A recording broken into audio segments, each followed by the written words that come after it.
Spirit to Spirit, and today we're going to continue in our insights for marriage. And today I want to talk about expectations, because we often go into relationships, we always go into relationships with some kind of expectations, the things that we want to be, the things, the way we want to have them, and to have our needs met. We have these expectations that are up here. So here's what really ends up happening. Good or bad, expectations are something that we have, right?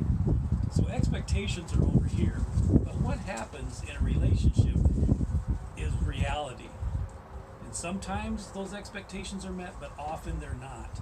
And so we have expectations, we have reality here, and what ends up over here are frustrations, disappointment, which leads to critical spirit, which leads to anger, which leads to just frustrations, and on the list goes. Because our expectations aren't being met. You know, in marriage, expectations kill. More than sex or money, expectations can destroy and cause us to begin to distance and ruin our relationships.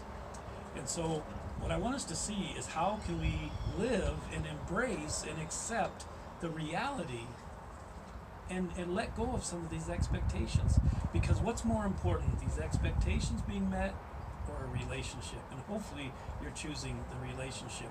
Let me illustrate it this way. Several years ago in my own marriage, we had an issue, and with the family, not just my marriage, but with the family. You see, it was about laundry. And I was coming from an idea and an expectation of how laundry should be done, and how my clothes should be prepared and set up and put away, and on the list goes. You see, my shirts were never hung up right, they were never folded right and put in the dresser, my pants were never folded right, or done right, and on and on. It was horrible, all right?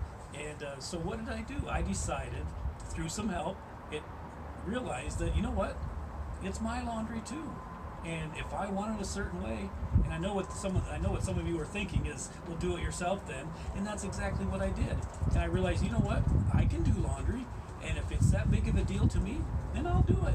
And I didn't do it begrudgingly. I realized that yes, I can do it too, and I'm going to do it. And then I began serving my family that way, and for at least 25 years now, I'm the one that does the laundry. And now it's just my wife and I. The kids are all grown and gone, and I still do the laundry, and that's just what I do. It's okay, and I embrace it. I enjoy it, and I'm glad to do that. So that's a little bit of what living in reality versus expectations, and allowing this to take preference, this to take priority over that. 1 Corinthians chapter 7, Paul is talking to the church, and he's talking about marriage. Now, Paul was a single man, and he was committed to serving God and God only, and giving all of his time and commitment to that. And he was really suggesting that most people should try to do that too. But he also recognized the reality of marriage, and that was a God-given blessing as well. And but he did say that, men, you have a responsibility. You are concerned with pleasing your wife. Women, in a marriage, you are concerned with pleasing your husband. What does that tell us? I think it tells us that really the greatest expectations that we need to put in our marriage is not what we'll get out of it, not what they are going to satisfy, how they are going to satisfy us, or what they're going to do for us, or what we're going to get out of it, what's going to make us happy. The greatest expectation we can put in our relationships is, how can I please them? That's the beauty of God's work in our marriage. Let it be so. God bless you.